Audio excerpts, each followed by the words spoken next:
Chapter 1. Fear. A shadow passed near her window, and she screamed into her pillow. There was a tingling sensation every night she went to bed, as if somebody was watching from behind her windows. She didn't dare to open them, but she just knew it was there. The pressure inside her gut, the painful fear that made her breathe heavily, it seeped into her bones like a rabbit watched by a predator. Every night, she closed her doors, her windows, checked every single lock.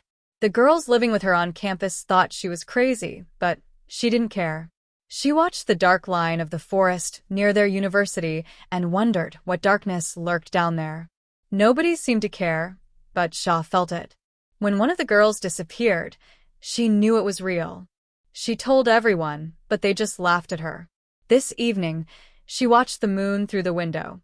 It was round and fat, its light beautiful yet sinister, casting more shadows along the dark line of the woods and spreading golden light across the empty courtyard.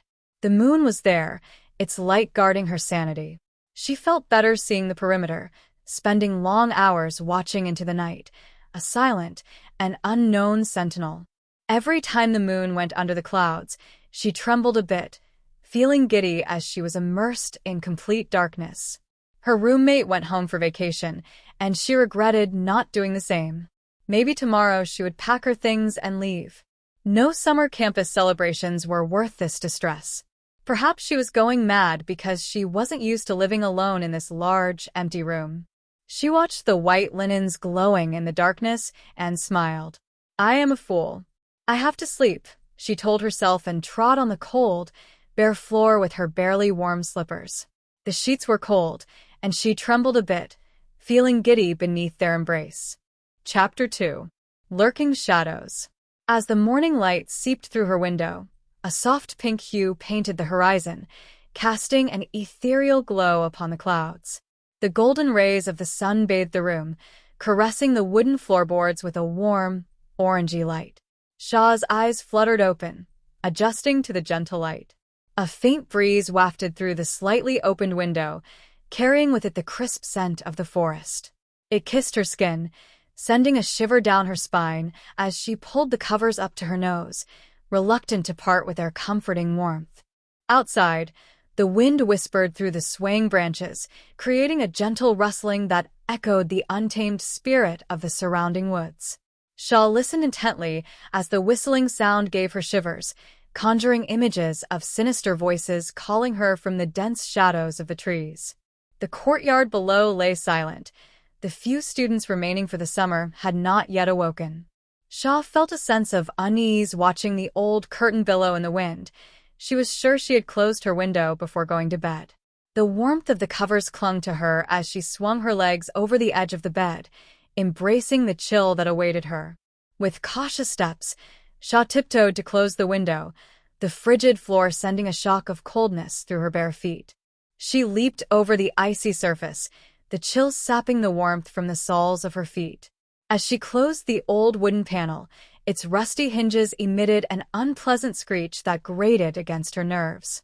Shaw turned, intending to retreat back to the safety of her bed.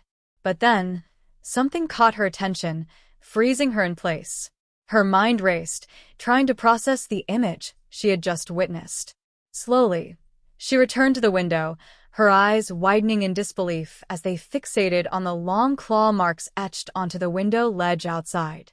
A heavy, unsettling feeling settled in the pit of her stomach, a premonition of impending danger. Her heart raced, sending a surge of adrenaline coursing through her veins. Every movement was tinged with urgency as she hastily dressed, her fingers fumbling with buttons and zippers. Beads of sweat formed on her forehead, a testament to the intensity of her fear and anxiety. The room seemed to close in on her, the air thick with an unspoken menace. As she dashed out of the room, her footsteps echoed down the corridor, a rhythmic beat punctuated by her pounding heart. Shadows danced along the walls, casting an eerie aura that heightened her senses. Chapter 3. Violence.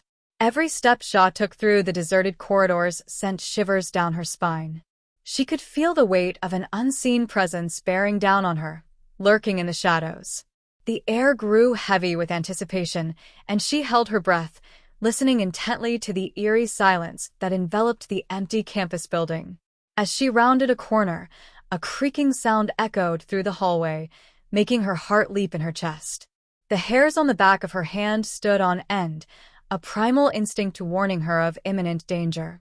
The sound of fast-paced footsteps followed her, growing louder and more relentless with each passing second. Fear propelled her forward, her heart pounding like a drum, her pulse racing with adrenaline. She sprinted down the corridor, her feet pounding against the cold, tiled floor. The temperature seemed to drop as if the very air around her had turned frigid, sending chills through her body. The corridor seemed to stretch endlessly, the walls closing in on her. Her breath came in ragged gasps, mixing with the sound of her own footfalls.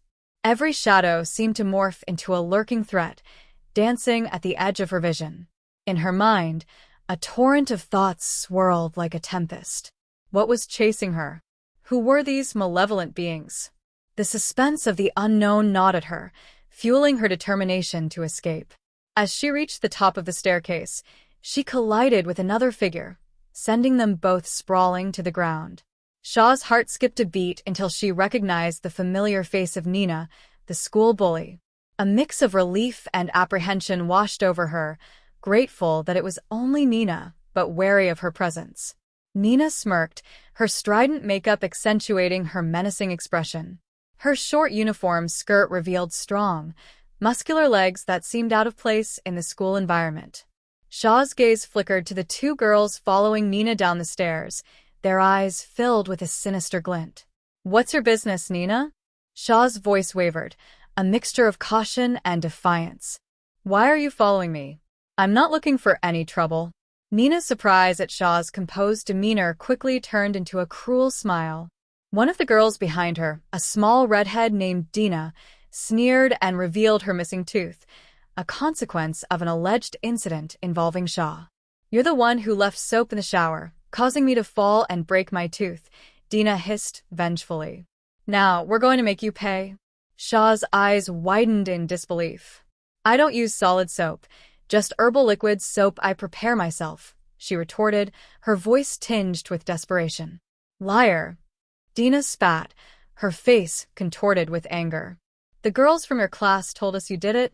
As the screech of a nearby door echoed through the corridor, it sliced through the tense atmosphere like a knife.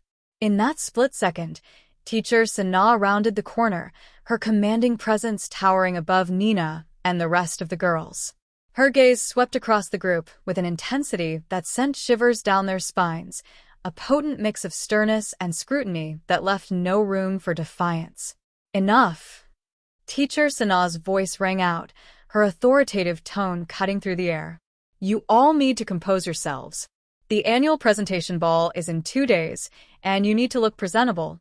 Nina's gaze faltered under the teacher's stern gaze. Teacher Sana continued, her words carrying a warning tone. "If anything happens to Shaw's face, both Nina and you will be held responsible and excluded from the ball." With Teacher Sana's departure, tension hung heavy in the air, ready to explode. Nina's eyes locked with Shaw's. A wicked smile spread across Nina's face, her expression brimming with sinister satisfaction. Suddenly, Nina's fist struck with merciless force, delivering a cruel blow to Shaw's stomach. The impact reverberated through Shaw's body, stealing her breath and momentarily paralyzing her with pain. She stumbled backward, her vision swimming as the world spun around her. Gasping for air, Shaw crumpled to the unforgiving floor, her body curling in a protective instinct against the searing agony. Shaw doubled over in excruciating pain, collapsing to the floor and curling up instinctively to protect herself. Through blurred vision, Shaw saw Nina's triumphant sneer. "The teacher only told me about your face," Nina jeered, her voice dripping with malice. She delivered a final blow, kicking Shaw in the back with her foot, sending waves of pain crashing through her body. Shaw's cries of anguish mingled with the sound of her tears hitting the floor. The cold tiles beneath her seemed to intensify the pain, reflecting the harsh reality of her loneliness and vulnerability. Physically and emotionally battered, Shaw struggled to stand, tears streaming down her face.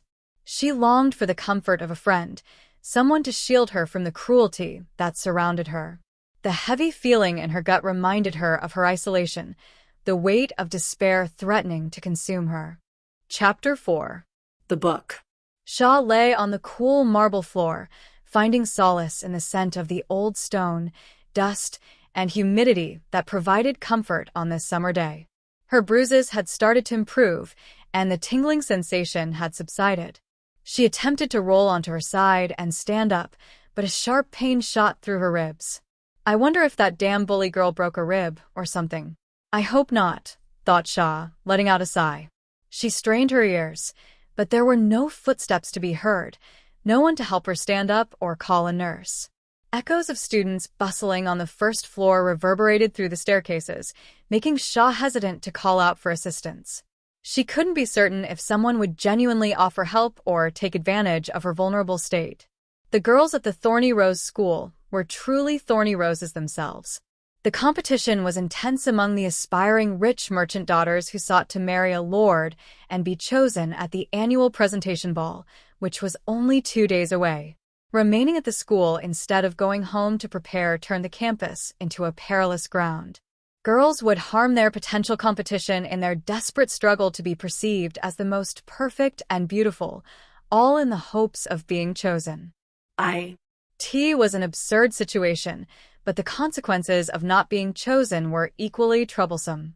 Many were sent to monasteries, as their wealthy parents saw no value in forming alliances with noble houses if their daughters were deemed unworthy. The school fees were steep, reflecting the ambitions of Shaw's parents, who were more driven than anyone she had ever seen. They had sold her grandparents' farm to finance her education, without considering her desires to be a lord's wife or simply keep her inheritance, the farm left by her grandmother and the life of a farmer. Shaw often daydreamed about spending her days in the breeze, enjoying a jar of cool sweet drinks infused with herbs and engrossed in a book. She had very few books, hidden beneath the creaky floor of the old barn. She had discovered them in an old burned mansion in the nearby forest when she was little. The smell of burned wood still lingered in her memory as she wandered through the roofless rooms, envisioning the lords and ladies who once inhabited them. She imagined their grand gatherings and graceful dances in the now-ruined grand ballroom, where only crows now perched on the tall walls and statues. The floor, despite its state, retained its beauty, with black and white tiles still shining under layers of dirt. Beneath one loose tile, she had discovered a beautiful book with metal-embellished covers that exuded ethereal charm. Although she couldn't read back then, she held on to the hope that one day she would return home, retrieve the metal box that protected the books, and unravel the mysteries they held. Shaw would gaze at the intricate diagrams of humans, teeth, stones, and hieroglyphs, imagining the stories and secrets they might contain. She would spend hours fixated on the dragon-shaped creature embossed on the cover of one book, even dreaming of majestic beasts soaring through the sky, carrying her toward a purple horizon. That particular book remained locked, its metallic mechanism defying her attempts to open it. She had even dared to push a metal form into the lock, leaving a few scratches on its shiny silver surface before abandoning her futile attempts for fear of damaging the precious contents. Shaw held on to the belief that one day, when she had the means and knowledge, she would unlock its secrets. Those were her thoughts back then, and now she was filled with excitement at the prospect of finally getting her hands on those cherished volumes. I wonder if I get chosen. Would I be able to leave the Lord's mansion? Or would I become a prisoner there? Would I be able to retrieve my books? Pondered Shaw, gathering her strength to get up. The sound of footsteps echoed down the hall, causing her to freeze in place. There should not be anyone on this level now, she murmured, a strange unease welling up inside her as fear compelled her to stand and seek refuge in a nearby alcove. Chapter 5. Unseen. The tall, dark woman loomed over Shaw with an unsettling intensity in her stone eyes, sending a chill down her spine. Shaw couldn't help but notice the woman's haunting beauty, yet her sinister smile gave her pause, filling the air with an aura of danger. The statue standing between them should have provided some comfort, but Shaw couldn't shake the unease that gripped her. Despite knowing it was just a lifeless marble figure, she hesitated for a moment, almost revealing her presence. The stakes were high, and any wrong move could cost her dearly. In a swift motion, Shaw pushed her body into the narrow alcove behind the statue. Her heart pounded in her chest as she tried to control her breaths, each one echoing like a pounding drum in the silence of the dimly lit corridor. The fabric of her uniform offered little protection against the cold, unforgiving stone. Shaw felt a painful squeeze against her breasts, a stark reminder of the danger she faced. She pressed herself harder against the back of the statue, desperate to blend into the shadows, praying that her presence remained unnoticed. The gut feeling that led her to this hiding place was primal, an instinct guiding her away from the approaching beings. Soft voices mingled with the echoes, but their words remained indistinct, adding to the tension that hung in the air like a heavy fog. Shaw strained her ears to listen, and soon, the voice of an older woman reached her ears. It carried a pleasant yet languorous tone, tinged with a hint of flirtation. Shaw recognized the voice, and for a moment, she cursed herself for hiding from a teacher she knew well. Nevertheless, she dared not risk revealing herself. As the footsteps drew nearer, Shaw braced herself, her heart quickening with every step. Finally, they appeared in front of her hiding place. The woman giggled and touched the man's arm, but he reacted with visible disdain, clearly displeased by her actions. "They are all ready, my lord. This year we have ample harvest to satisfy any noble taste," the woman said, her voice dripping with a hint of mischief. "This place smells of blood," the man replied, eyeing the smears on the floor with evident suspicion. The woman dismissed his concern casually, attempting to erase the bloodstains with her foot, but only succeeding in spreading them further. Shaw's heart raced. She was now hidden in the midst of a scene she didn't want to be a part of. The man's figure loomed tall and imposing, an enigma in the dim light. His immaculate suit contrasted sharply with the eerie surroundings. A faint whiff of bergamot lingered in the air, a peculiar detail amidst the tension. "My master is going to be pleased. He is going to participate himself this year. Now you must excuse me. I have other talks to attend," the man said, clearly eager to leave. Shaw remained hidden, waiting for them to depart. As the man hurriedly descended the stairs, the wooden steps creaked loudly, making Shaw wince. The woman, however, seemed less inclined to leave. Shaw could feel the discomfort of her position intensify, the coldness of the bricks seeping through her jacket. The sound of stone rubbing against stone broke the uneasy silence, pulling Shaw's mind back to her childhood memories of squishing herbs between bricks. The image of her own paintings adorned with vibrant colors flashed before her eyes, providing a brief respite from the tense situation. Finally, the woman departed, leaving Shaw alone in the corridor. Slowly, she emerged from her hiding place, her heart still racing from the near-miss encounter. Shaw's eyes, now adjusting to the dimness of the corridor, wandered to the opposite wall where another statue stood sentinel. Her gaze narrowed, drawn to the area directly in front of the imposing figure.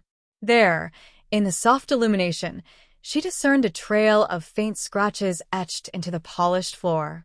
As if compelled by an invisible force, Shaw stepped closer, her curiosity overriding the lingering unease. Her breath caught as her fingers brushed against the floor, tracing the lines with a feather-light touch.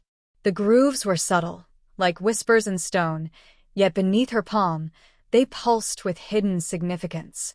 Her fingertips followed the twists and turns, feeling the journey that the statue had undertaken, perhaps many times, in the concealment of darkness. The realization dawned on her, a thrilling revelation that sent a shiver down her spine. These weren't random marks of wear. They were a deliberate pathway, a secret passage concealed in plain sight. Her heart quickened as her mind unraveled the implications. Shaw pulled her hand away, her breaths now shallow with excitement. Curiosity piqued. Shaw's mischievous smile returned, her mind now consumed by the allure of the unknown. Little did she know that her decision to explore the hidden passageway would plunge her into a world of unseen intrigues, where danger lurked around every corner. Chapter 6. into the unknown. A haze of dust drifted in the ethereal moonlight filtering through the grand arched windows of the stairwell, casting an otherworldly glow as the statue's heavy form shifted. The resulting grumble of stone echoed through the subterranean passage, sending ripples of unease down Shaw's spine. Could someone be lurking in the depths, alerted to her presence? The student dormitory's hushed stillness amplified every sound, each noise resonating in her bones and stoking her fear. Heart racing, she scanned her surroundings, her breath echoing like a distant drumbeat in the corridor's silence. Even the gentle flow of air in the tunnels ahead sounded like eerie, lurking whispers, setting the hair on her arms on edge. Summoning her inner resolve, Shaw took a cautious step forward, lantern in hand. The lantern's light quivered, causing the candle's glow to dance erratically. She paused, her fingers brushing the matches nestled in her pocket, an insurance against the candle's betrayal in the clutch of darkness. She steadied her breath, willing her heartbeat to quieten. Her footfalls felt intrusive against the unyielding stone, too loud in the otherwise mute surroundings. Slipping off her slippers, she stowed them in the pocket of her robe. The stone's chill bit through the soles of her feet, and the farther she ventured, the more she questioned whether the tunnel was carved from endless obsidian, an abyss of perpetual night. Her regret was palpable as the dry, dusty steps gave way to damp, slick rock, and droplets of cold, murky water splashed from above, sending a shiver coursing through her. A suppressed scream caught in her throat as she turned her gaze toward an adjacent wall, its obsidian surface punctuated by hollow, gaping skull sockets. The macabre sight made her pulse quicken as realization struck her. An ossuary. Her swallow was audible, a gulp of trepidation against the eerie backdrop. The tunnel's expanse eventually opened into a vast crypt, an assembly of stone coffins adorned with delicate statues. The stillness seemed almost serene in contrast to the journey that led her here. Tentatively, Shaw stepped into the crypt's heart, the faint light ahead guiding her path. Torches, their flames sleepy and dim, cast eerie shadows that seemed to dance and flicker in rhythm with her heartbeat. A sudden pang of dread seized her. Could someone else be lurking in the crypt's gloomy embrace? Fear tightened its grip. As she trailed her fingers along the crypt's walls, an amalgamation of metallic tang and earthy herbs mixed with the damp air, its scent clinging to her senses. Abruptly, the tranquil silence shattered as an ominous scream ricocheted off the walls, an auditory assault that compelled Shaw to retreat. She darted backward, her movements frantic, seeking refuge in a narrow alcove concealed behind an immense stone tomb. The grit of dust against her skin marked her hasty refuge, and her breath came in ragged bursts. Chapter 7. Unveiling the Abyss. The click-clack of sharp claws reverberated through the corridor, forming a sinister melody that danced upon the stone floor. With every echoing step, the sound drew nearer, a relentless crescendo of dread. "Search the tunnel, Fong," commanded a woman, her voice cutting through the stillness.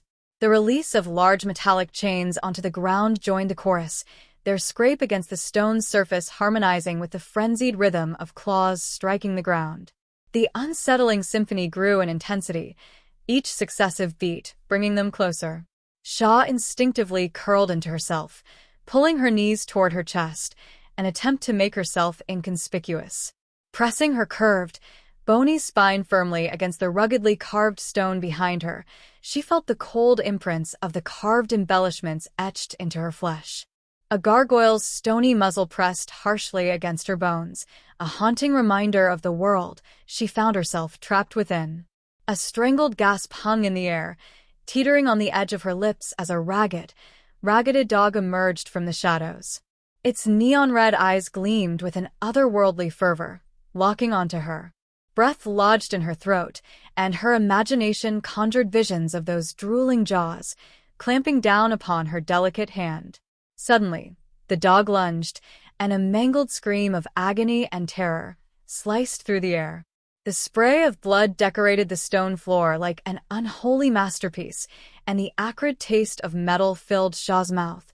Her stomach churned with dread. her eyes wide with a mix of horror and anticipation.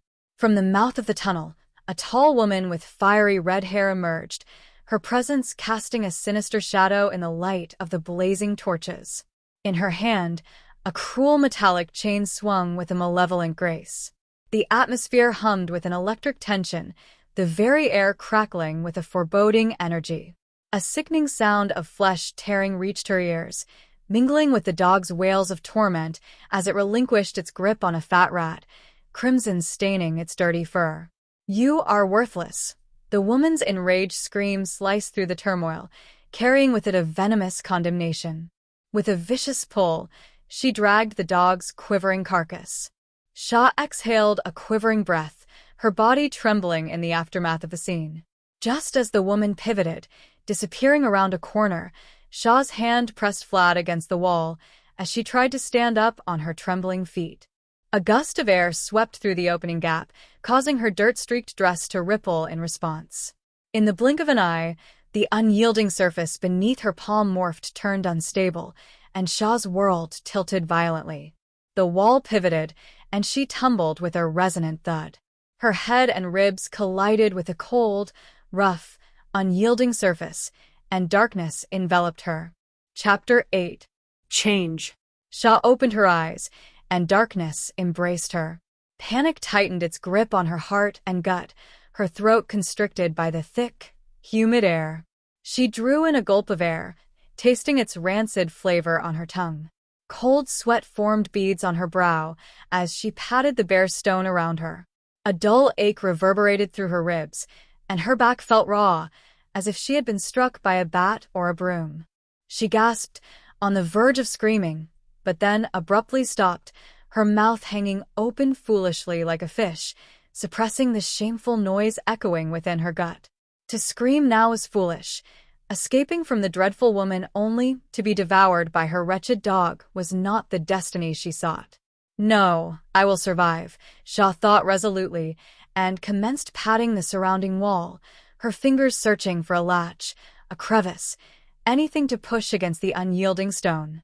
She clung to the belief that every secret door must have two ways. It was only logical. An attempt to stand proved futile, her head colliding painfully with the low stone ceiling. She bit her tongue slightly, pain reverberating from her skull to her neck and spine. Shaw cursed her misfortune. Suddenly, a movement nearby, something small and furry near her foot, caught her attention. The memory of the rat between the jaws of the enormous dog silenced her urge to scream. Instead, she clicked her tongue, urging the rat away, and it scurried off. A thought crossed her mind. Would prolonged confinement in this chamber eventually force her to resort to eating rats due to her inability to escape? A rattling noise emanated from her pocket, reminding her of the matches. The matches could bring firelight. "How foolish I am," Shaw muttered to herself as she retrieved the cardboard box from the bottom of her oversized pocket. She attempted to ignite several matches, each sparking briefly before fizzling out. Frustration nearly brought her to tears by the fourth attempt. However, a match finally caught, the flame staring back at her like the greatest marvel she had ever beheld. Collecting the other discarded matches, she lit them one by one. Proceeding with caution this time, she tried to stand again, her gaze landing on sharp glass shards from the fallen lantern that littered the floor. Her grin returned as she lit the candle, a glimmer of luck remaining on her side. And now, Shaw wondered aloud, surveying the chamber. At the room's center lay an exquisite black marble tomb adorned with beautifully carved stone roses. Intrigued, she approached it, tracing her finger along the intricate patterns. The lid displayed no statue's likeness.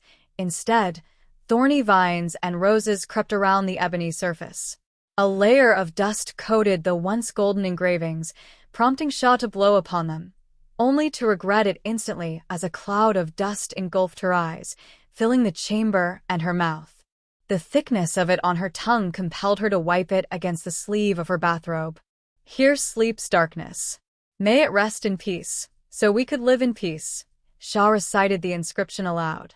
Her gaze shifted to the opposite wall, where she noticed an urn placed within a small alcove.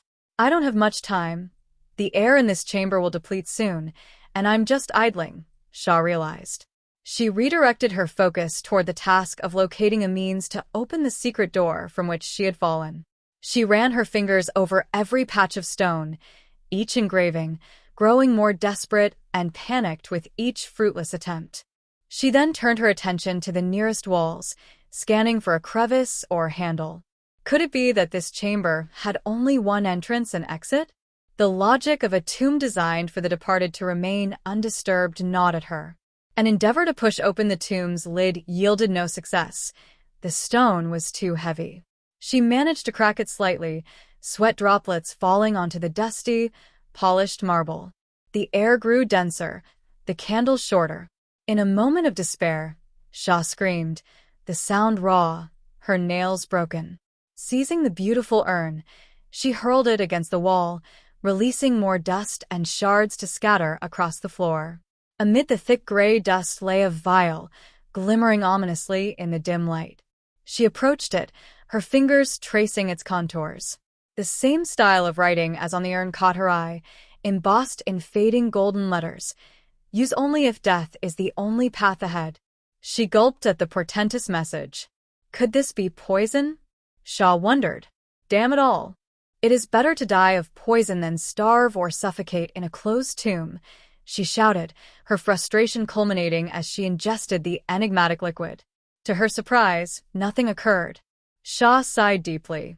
Perhaps after a gazillion years, even poison loses its potency, she mused. Lying down on the cool floor, she surrendered herself to the pleasant, numbing sensation enveloping her. Her stomach growled loudly, and she closed her eyes, conjuring detailed images of sinking her teeth into a succulent apple pie, or at the very least, a pretzel. Universe, grant me something to eat, she murmured softly. Chapter 9. Crumbles. The forest was dark and silent, with all predators concealed in their caves and burrows.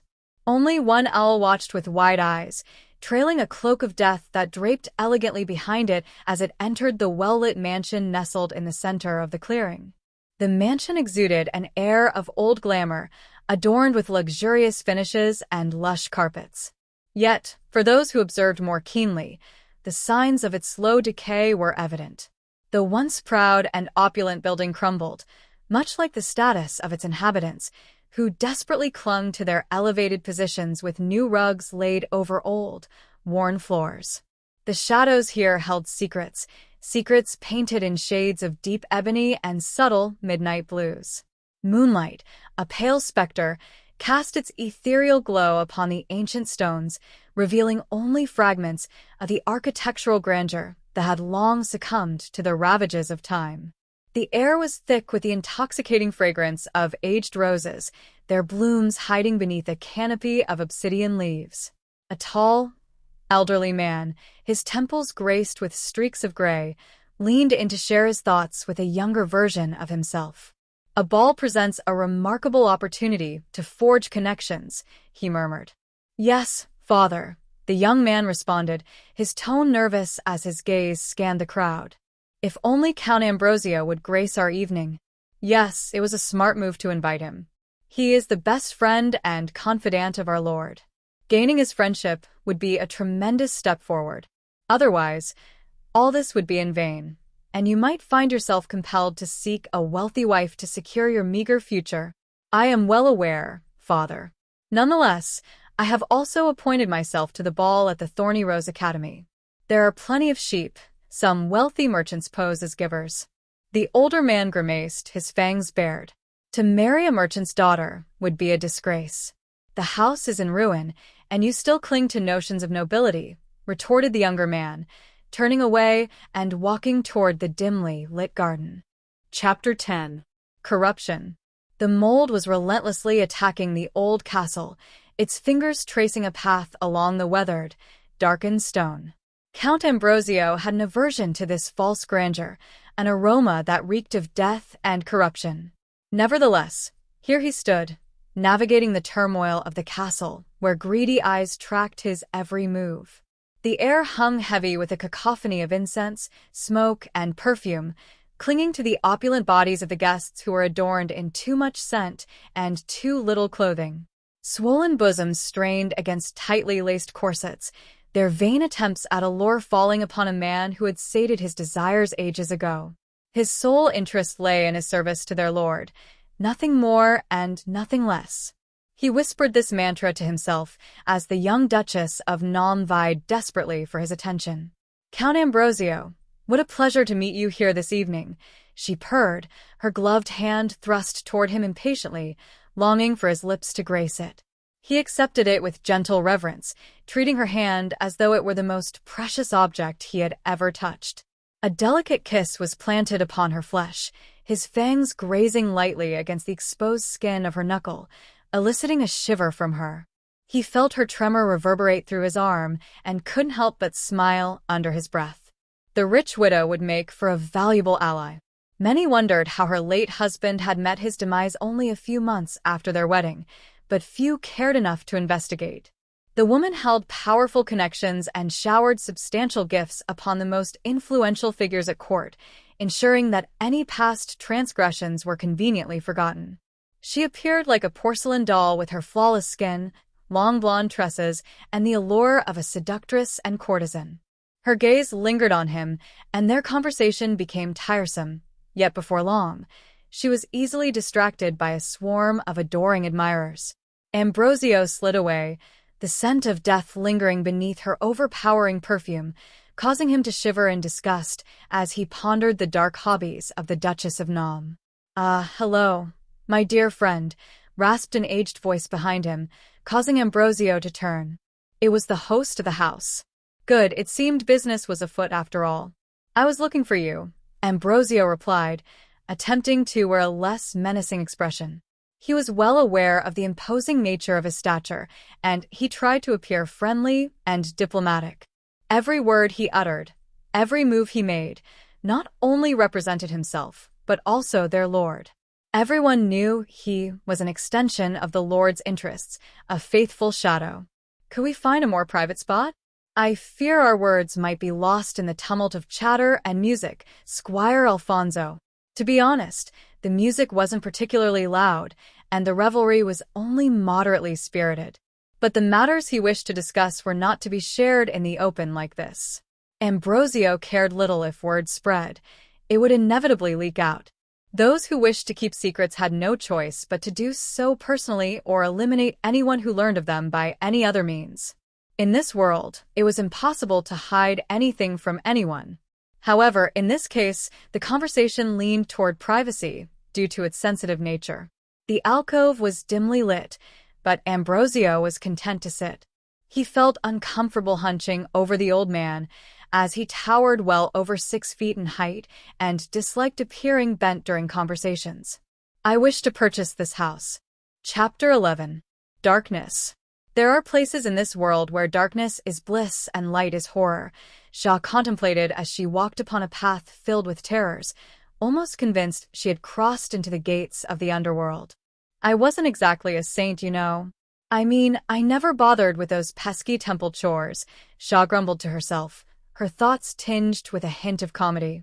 After all, the old matron who lorded over the school temple had given the girls in her class quite the earful, warning them that their heavenly real estate was in jeopardy due to their lackluster prayer habits and, of course, the dreadfully corrupt state of their little hearts. She couldn't help but smirk inwardly. Maybe the old matron had a point. Perhaps they were all doomed to a sizzling fate in the underworld. But who had the time to peruse the divine list of things that earn you a one-way ticket to eternal barbecue? Not Shaw. Oh no, she had more important things to do. Like that, one time when she was just a wee lass, her curious little eyes fell upon the mysterious symbols etched into the temple wall near their house. Now, picture this. A pint-sized Shaw, barely taller than the grasshoppers in the garden, squinting up at these cryptic symbols like they held the secrets to the universe. She couldn't read them, of course, and heck, hardly anyone who set foot in that temple could decipher those doodles. Back then, those symbols were nothing more than fancy doodads, like the handprints you'd find in a toddler's artwork. Intriguing but utterly confounding. The The mysteries of youth. The temple was ancient, its origins shrouded in mystery. Nobody knew when it had been constructed, but the black stone floor still gleamed brilliantly in the candlelight when the itinerant cleric came to clean and deliver the sacred teachings to the village. Their village was small, so they didn't have a permanent cleric. Only once a month or so would one visit. A small crowd would assemble, drawn from all the nearby hamlets, their faces etched with curiosity that would soon give way to fear. Most of the time, the clerics would recount tales of heretics, sins, and punishments, leaving the people fidgeting nervously in their seats, their eyes trained on the arched doorway. They never dared to leave before the cleric concluded his preaching. Cleric Peter sauntered into the old temple during what felt like the peak of summer. She was almost certain it was summer because her white dress bore the colorful remnants of a watermelon feast and still carried the sweet aroma of the fruit. Her grandmother would give her a wink, and at that time, the cleric was all sunshine and rainbows, preaching about love, kindness, and hope. She soaked up his words like a sponge in a puddle. She half expected him to show up again, but no such luck. Pete must have had other spiritual gigs to attend to, because he vanished quicker than ice cream on a sweltering day. But here's where it gets creepy and suspenseful. When autumn rolled around, the temple didn't get your typical cozy sweater and pumpkin spice latte vibe. Oh no, they got a fresh-out-of-the-box cleric. This guy, let's call him New Cleric McSpookster, had all the looks to be the star of a religious soap opera. He strolled in with an air of Maleficent from Sleeping Beauty, and Shaw's grandma, curious as always, asked about Peter. But oh boy, McSpookster didn't mince words. The heretic got the divine boot. Excommunicado, he declared, his handsome face contorted into a sneer that could rival any Halloween mask. This cleric, though young and striking in appearance, bore an expression of pure hatred that matched the intensity of his teachings. She hoped she would never see him again, but her hopes were repeatedly dashed as he returned time and time, casting an ever-deepening shadow over their lives. It was evening, and darkness crept around the orchard when a colossal shadow seized Shaw by the hand. She wriggled and began to scream at the sight of the young cleric. Her grandmother rushed out of the house. I was taking her home.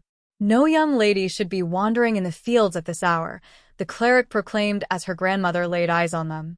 But Shaw thought differently. Just moments ago, he had been pulling her in the opposite direction. She clambered onto her grandmother's lap and watched him depart in terror. Now, she longed to curl up in her grandmother's lap, pretending he didn't exist, instead of witnessing his presence with red eyes and charred, darkened skin. The cleric was distant yet uncomfortably near, his gaze searing her soul. She screamed and bolted in the opposite direction as he grinned at her with razor-sharp teeth, swiftly closing the gap. Banks of smoke, sizzling dust, and ash billowed in the air. She could taste the scorching atmosphere, scalding her skin and insides with each breath she took. She screamed in agony, but continued running with all her might. On the horizon loomed a black castle, carved from onyx and bathed in red light from the blazing forest nearby. In the distance, rivers of lava bubbled, their heat and sulfur tainting the air. She sprinted toward the castle, its enchanting towers beckoning her.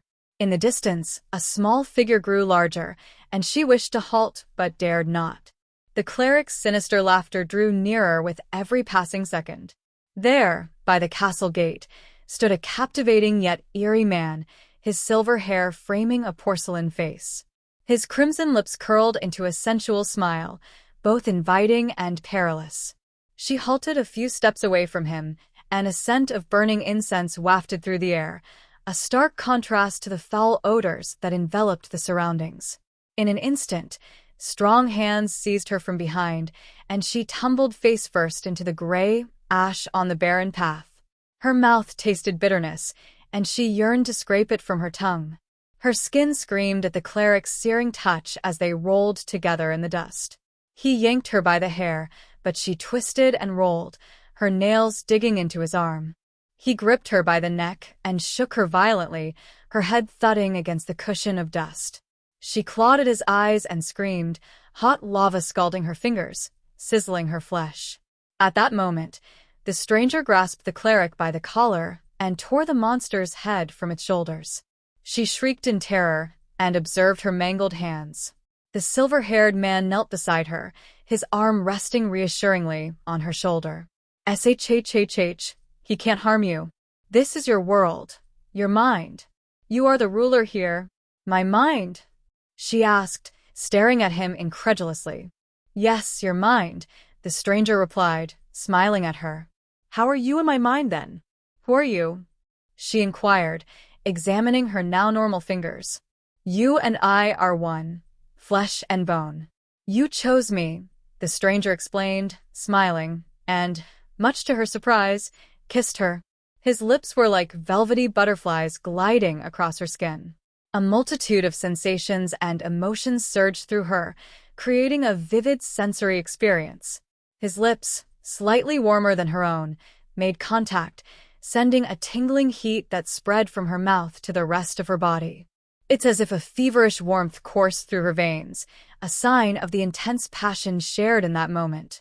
Their lips meet with a soft, yet purposeful pressure.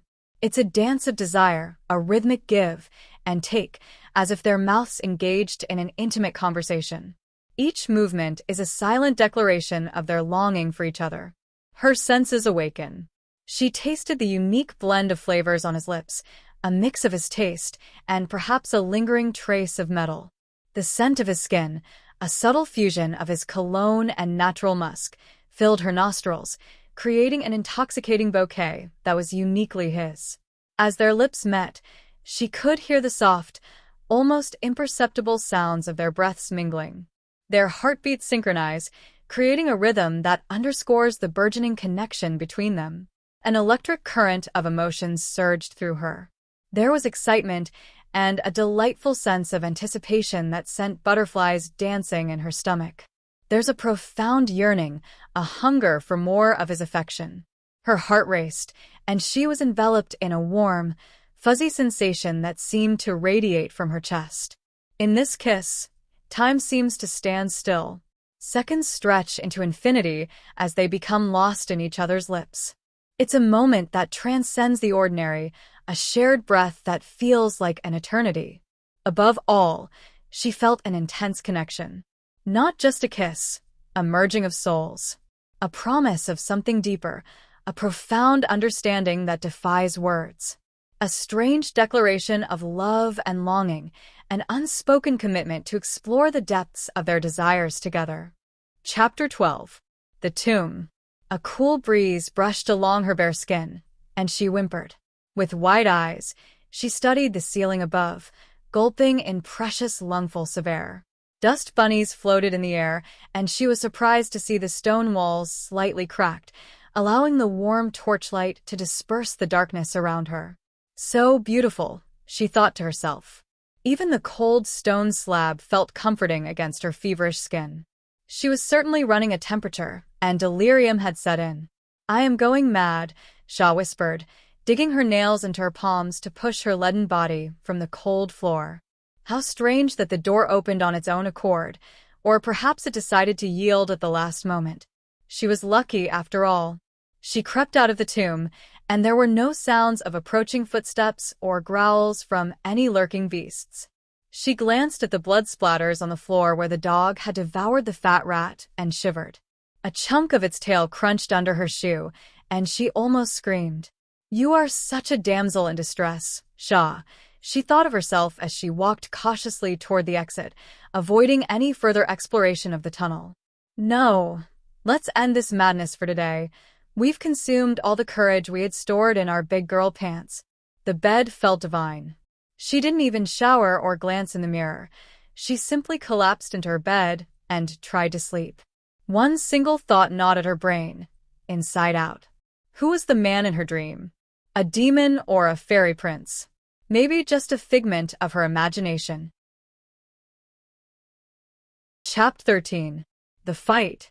The sheets beneath Shaw shifted, and her world spun into chaos.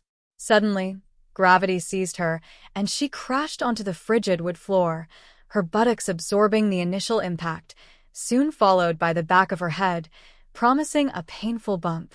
There she is, our sleeping beauty, Nina chortled as she fixed her gaze on Shaw. Nina's sour candy breath mixed with powder and an overwhelming oriental perfume engulfed Shaw's senses. Her white blonde hair lay like a lifeless curtain, concealing her eyes. The situation was disconcerting, but the two other girls were even more unsettling. One was Dina, Nina's red-haired sidekick, while the other remained a vague memory in Shaw's mind. As Nina's foot aimed for her ribs, Shaw swiftly seized the briefcase tucked under her bed and countered the attack. The case connected with Nina's face, and its metallic corner found its mark in Dina's gut as she tried to shield her leader. The third girl backed against the wall, her bravado vanishing. Shaw dashed towards the door, but Nina clamped onto her foot, turning the action into a chaotic tangle of limbs, kicks, and bites. In one chaotic moment, Dina's teeth, meant for Shaw, found purchase in Nana's arm, and the blonde screamed, retaliating by kicking Dina in the nose. Blood sprayed across their shirts, and at that precise moment, Teacher Sana stormed into the room. "You stop this instant," she yelled, though her efforts proved futile as the fight ceased the moment blood entered the equation. "You foolish wenches. How do you expect to attend the ball? Who would look at such ragged, bitten, and bruised girls like you?" the woman retorted. More footsteps echoed in the corridor, causing the woman to pale. "Not a sound, you fools." She stared at them with wide eyes before retreating, closing the door behind her. "What's going on here, Teacher Sana?" "Everything is fine, Teacher Edna. I was instructing the girls on how to prepare better for the ball." "Yes, yes," the second voice replied. "You're granting them more time than they deserve. These little peasants aren't worth it this year. Would you like a cup of coffee?" Teacher Sana offered, and the clinking of stilettos in the corridor signaled their departure. All the girls sighed simultaneously. Everyone in the school knew Edna was the etiquette teacher, the one who relished punishing girls and disqualifying them from the annual ball, thereby ruining their lives in one way or another. Not attending the ball meant facing the nunnery or the dreaded working camps, and Shaw couldn't decide which was worse. "I'm watching you," Nina hissed as she dragged Dina and the unknown girl out of the room. "I hope nobody picks you, and you return to your farm," the unfamiliar girl whispered, spitting on the floor. "Like a true lady," Shaw replied, surveying her room now resembling a war zone. Shaw cautiously opened her briefcase. One of her cherished books was hidden within.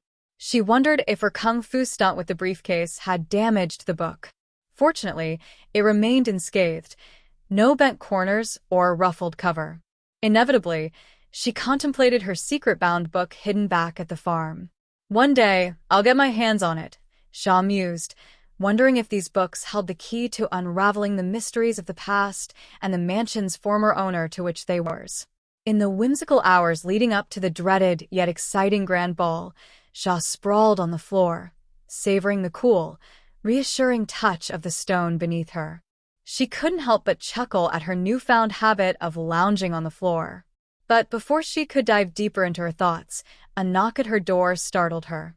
Her eyes narrowed with playful suspicion as she contemplated the audacity of the intruder. Should she pretend to vanish into thin air? But it was too late. The door creaked open, and in walked her ever-curious neighbor, Floriana. Floriana, in her usual dramatic style, exclaimed, "What on earth are you doing on the floor, Shaw? Has this room become the aftermath of a pixie party gone awry?" With a sigh as heavy as a dragon's treasure, Shaw replied, "No. Dear Floriana, I haven't lost my mind enough to turn my room into a fairy frenzy. It's just a bit of creative reorganization." Floriana, thoroughly entertained, burst into laughter, filling the room with infectious joy. Floriana, not the top student but undeniably stunning, with her captivating blue eyes, radiant complexion, and shampoo commercial hair, stood in stark contrast to Shaw's unassuming appearance. It wasn't jealousy, just an awkward self-awareness that surfaced whenever they walked together, drawing inevitable comparisons. Their friendship was a delightful contrast.